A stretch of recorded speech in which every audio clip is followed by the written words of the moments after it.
The day Zola, the hummingbird, stopped to smell the flowers. Have you ever been so busy that you didn't even notice the beautiful things around you? Have you ever felt like you were rushing from one thing to the next without enjoying any of them? In a sun-drenched garden lived a tiny hummingbird named Zola.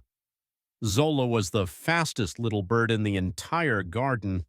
She was a blur of emerald feathers and a whir of tiny wings, her every moment dictated by a frantic to-do list.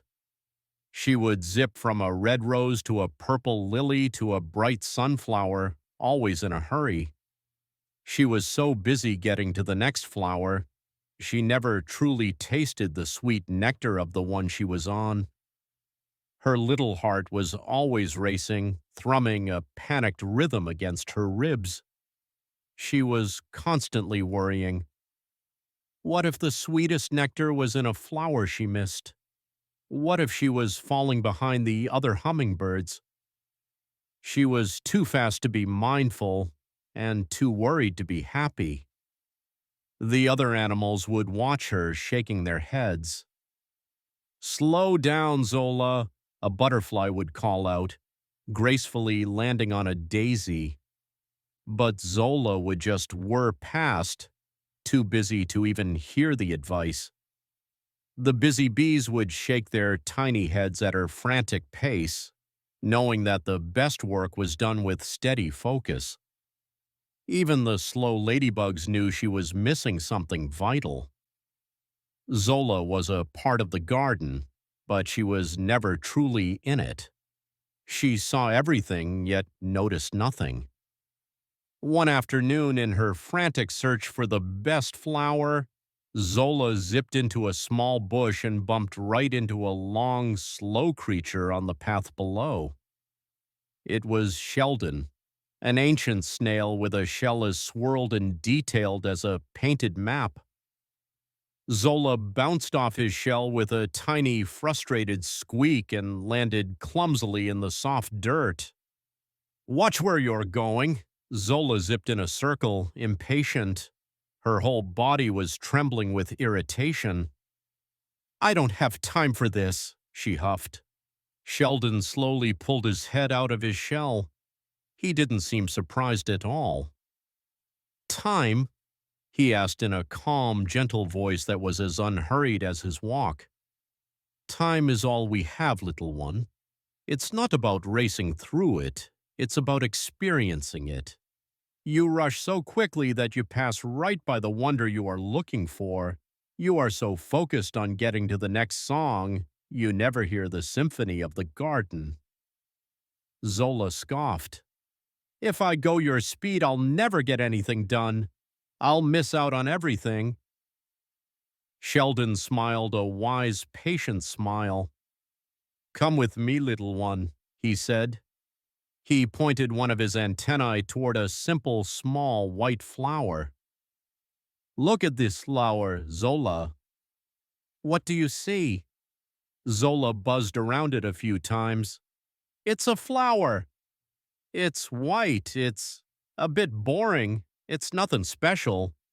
Now, can I go?" "No," Sheldon said softly. "Look closer. Look with your heart, not just your eyes.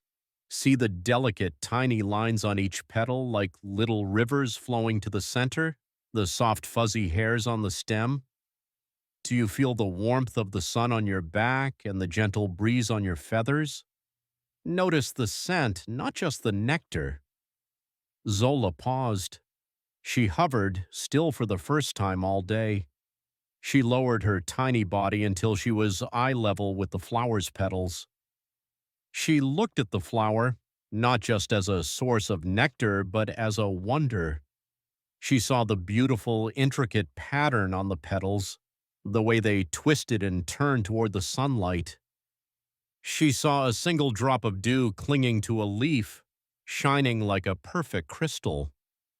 She slowly dipped her beak into the center and finally, truly, tasted the sweetness of the nectar. It was the most delicious thing she had ever tasted, sweet and golden like liquid sunshine, and she savored every single drop. She felt the warmth of the sun on her tiny body, and she listened to the happy, steady hum of a bumblebee on a nearby blossom. For the first time, she wasn't thinking about the next flower. She was only thinking about this flower. She was in the moment. Zola stayed with Sheldon for the rest of the afternoon. She learned to watch the ants march in a perfect line, to feel the cool dew on the leaves, and to simply be still. She noticed the intricate patterns on a dragonfly's wings and the way a single feather floated on the wind. She learned that rushing through life meant missing all the small, beautiful details that made it special. From that day on, Zola was a different hummingbird. She still zipped around the garden, her emerald feathers a flash of light, but she also learned to stop. She learned to hover over a single flower and truly taste its sweetness. She learned to notice the sky, the sun, and the quiet beauty of the world. Zola learned that true happiness wasn't about being busy, but about being present. Her heart, which used to race with worry, now beat with a peaceful rhythm. It was a lesson she would carry with her for all her days, a simple way of living. And that's the end of this adventure. If you want to have more of those, subscribe now.